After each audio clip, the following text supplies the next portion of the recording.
Families often disagree or face money problems. Still, some manage to stay together and live their daily lives. I don't think it's necessary to decide which is happier. My name is Kelly. Since I was a child, people have called me strange. I don't know what's odd about me. I just think so because others say I am. It's okay to be called strange, but the problem is my parents avoid me because of it. My childhood was lonely. I can read people's minds and know what they're thinking. I don't understand how I do it, but it feels natural to me, like how ordinary people move their hands or breathe. Once, I felt something bad from a coworker my father brought home. I felt we needed to be careful with that person. I warned my mother, but she ignored me. Later, the coworker convinced my father to sign a contract as a debt guarantor. My mother didn't believe my story, but as my father was leaving the table with the coworker, I said, "Something tells me that the phrase joint and several is dangerous. I'm not sure what solidarity means, but be cautious." Because of this, my father decided not to sign as a cosigner.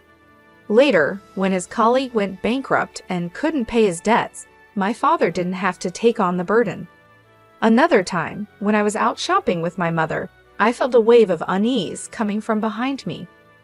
When I turned around, I saw a man wearing sunglasses and a hat, giving off that uneasy feeling. "Mom, let's go that way," I said. I took my mom's hand, and we walked down a side street. She was confused, wondering what was wrong. As we moved, we heard a shout from the main street, "I've been robbed." The man with the dark vibes had snatched a woman's bag and ran. The woman fell and got hurt. If we had stayed, my mom would have been his target. Because this happened a lot, my parents started to avoid me, thinking I was strange.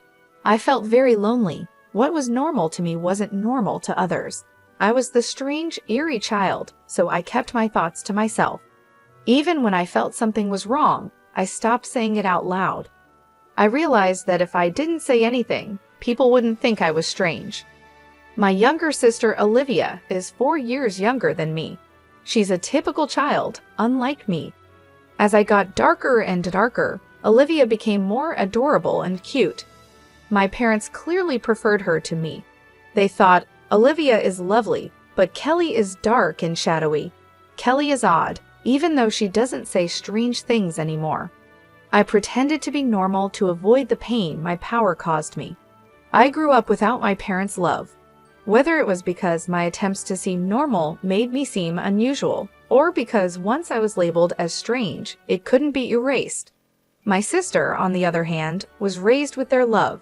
She noticed my parents' coldness towards me and began to look down on me.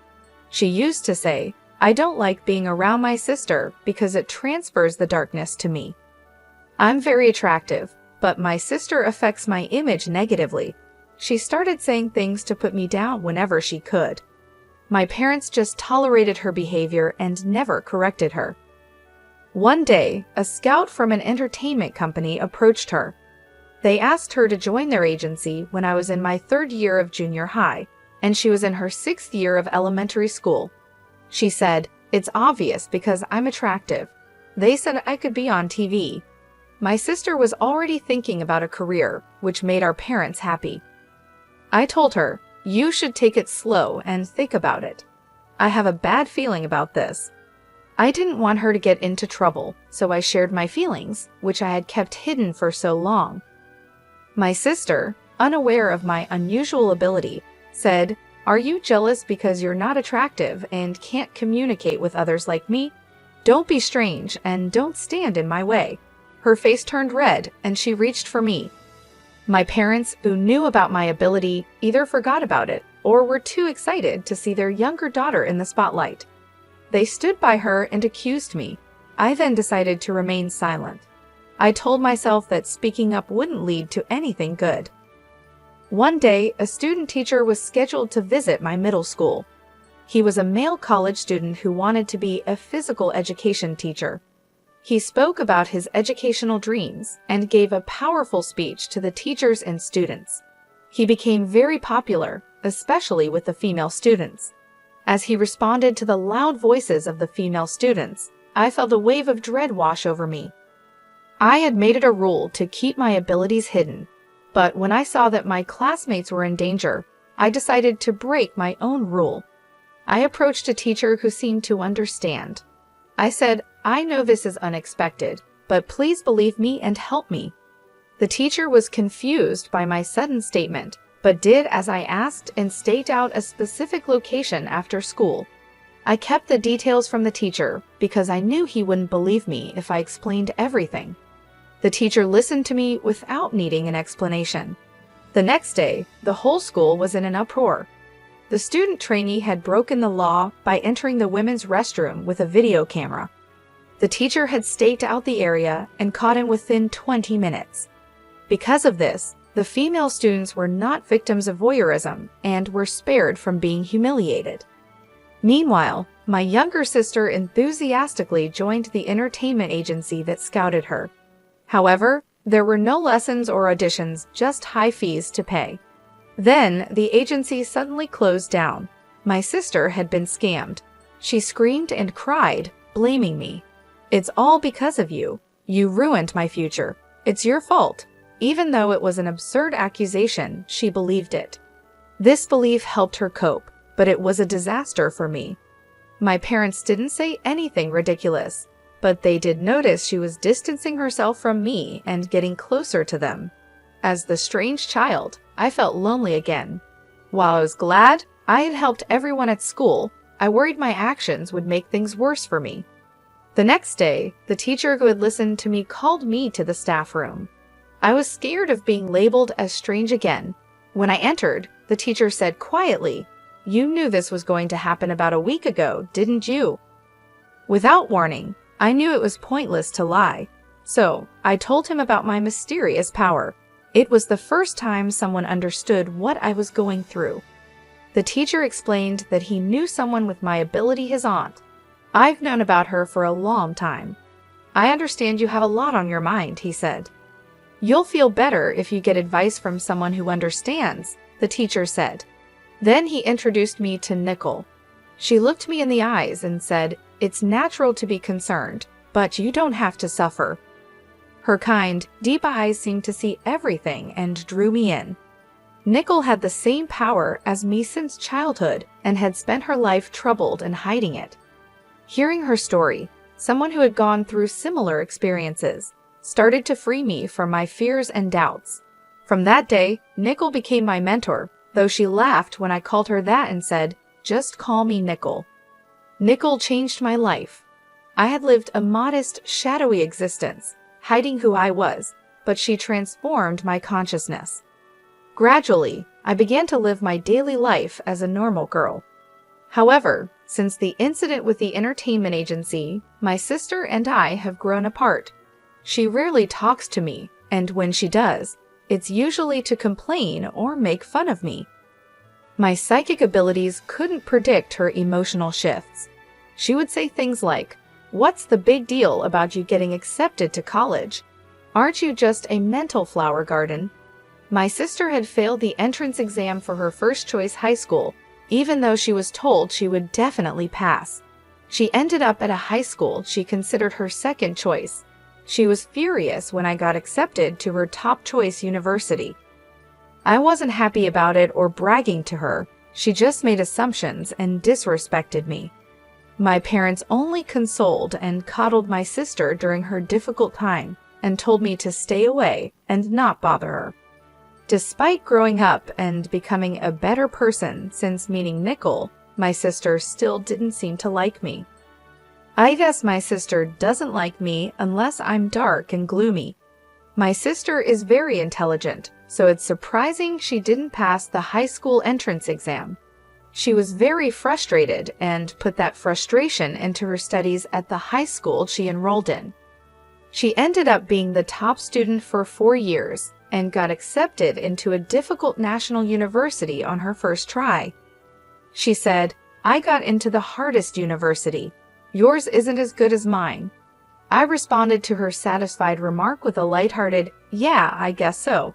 I knew getting too involved with her would be a bad idea. My sister took my light response as an insult and lashed out at me. My parents were scared of her temper and could only watch and worry when she got like that. They blamed me, calling me a liar and a troubled daughter. I wanted to argue about which one of us was really the troubled daughter, but I kept quiet because I didn't want to make things worse. Aside from my sister, I was nearing the end of my college career and needed to decide about my life. I'm not as dark and withdrawn as I used to be, but I'm still not sociable and doubt my ability to form successful relationships. My ability to sense people's negative emotions makes it hard. I can understand positive feelings, but negative thoughts hurt me. I've been overwhelmed by negative emotions at school and almost stopped trusting people. I was worried if I could do well in a corporate job. I talked to my mentor, Nicole, about this. I was sure she had faced similar challenges and wanted to know how she overcame them. She said, "I went through the same difficulties you're facing now. Maybe you should do something like I did." She told me she had spent a long time working as a fortune teller or counselor, helping people with their problems. She said, "With your ability, you can really help others and contribute to the world. Working freelance means you don't have to be part of an organization and don't have to deal with people's emotions or relationships, which you're afraid of. It's the perfect job for people like us." I decided to pursue the same job with my mentor's encouragement. She showed me how to do the job and find customers. Thanks to the internet, I can now work from home.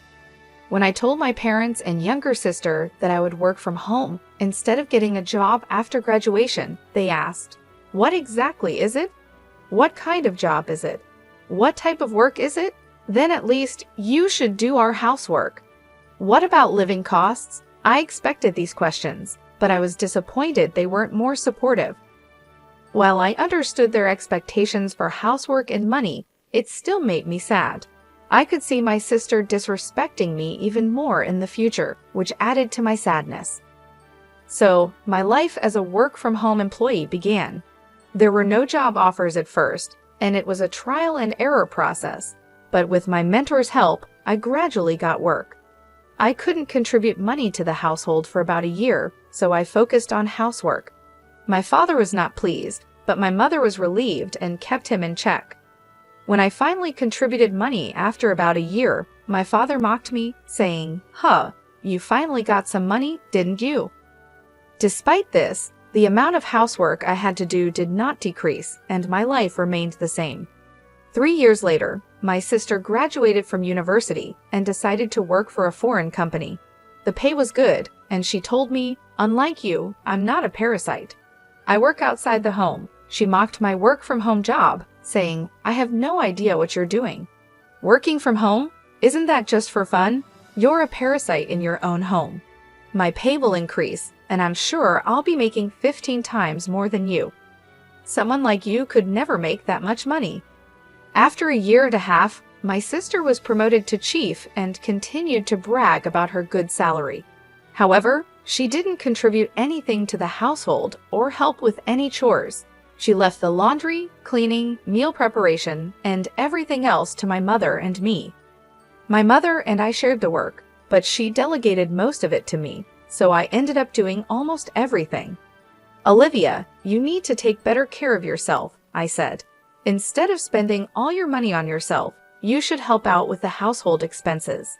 She snapped back, "You're a waste of space. You should do all the housework. I'm saving money for my future." My parents sided with her, saying it couldn't be helped because she's my sister.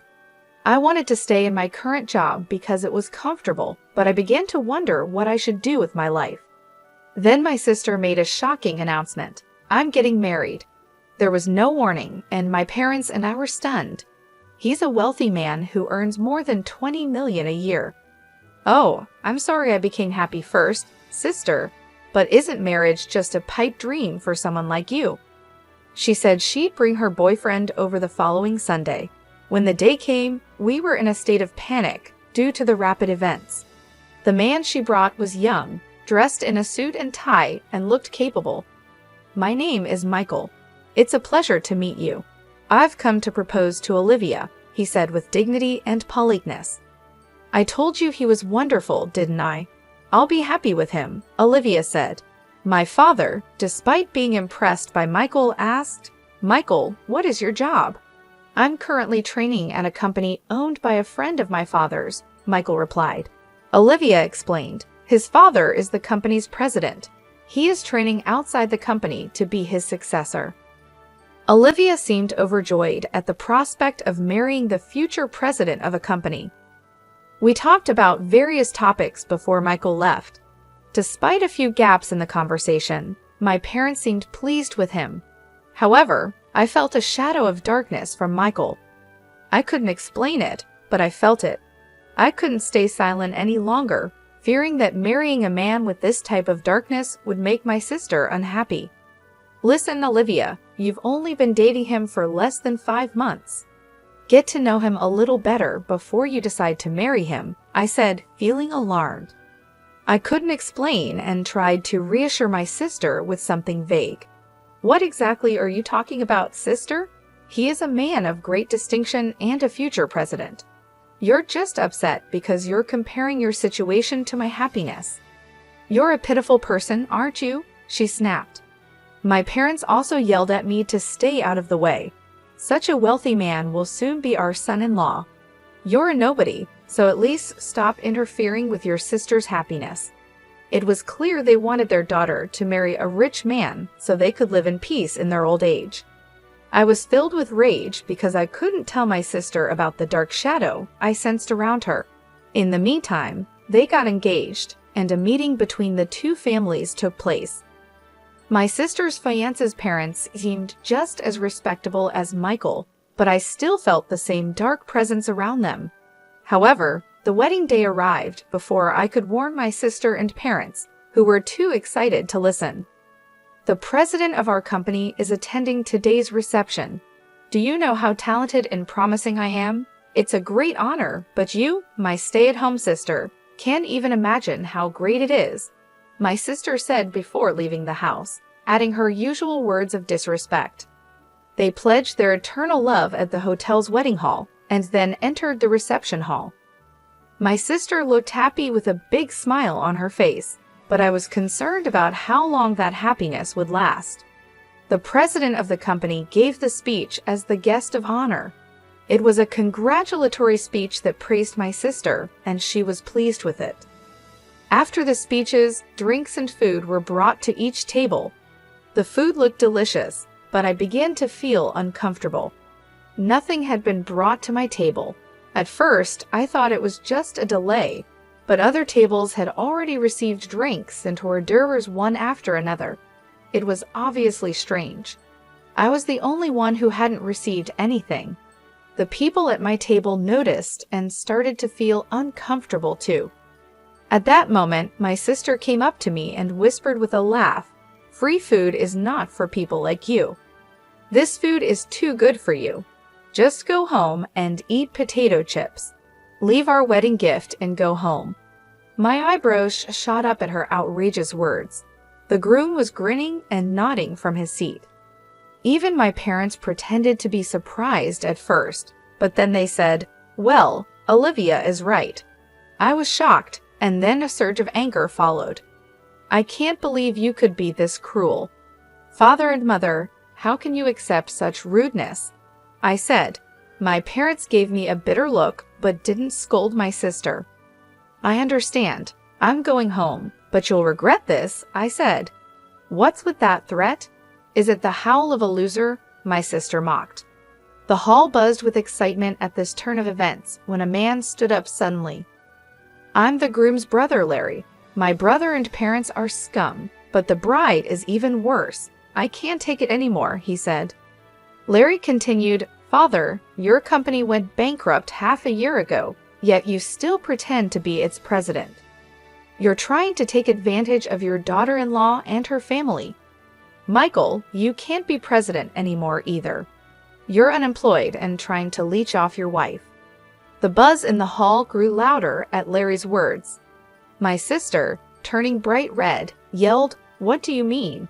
You cheated me. What do you mean you're unemployed?" Her face gradually turned from red to blue, and her eyes filled with tears. My parents were also clueless and began screaming. The screams of my family echoed through the hall. Both the groom and his parents were stunned and silent. In fact, before the wedding, I had received Larry's confession and apology. I had asked Larry not to hesitate to speak his mind if something happened during the reception. As my sister blamed Larry with anger and resentment on her face, another man stood up, looking like he had enough. It was the president of my sister's company. "Enough of this. This is not right," he said. "You have no right to blame the groom. What makes you think you can criticize his brother?" His voice was filled with anger, and my sister looked frightened. "I didn't attend your ceremony for your sake," he said. "If you weren't Kelly's sister, to whom I owe so much, I wouldn't be here." My sister's eyes went wide when the president suddenly mentioned my name. "Kelly? What does she have to do with this?" The president explained, "Kelly has saved many companies from crisis. She is like a goddess to us business owners. Under her mentor's guidance, she started as a fortune teller and life consultant, and then became an advisor for corporate revitalization. Although she had no managerial knowledge, she used her powers to show companies the right path. One after another, the companies she advised experienced amazing recoveries. Because of this, she is known as a teacher and a goddess.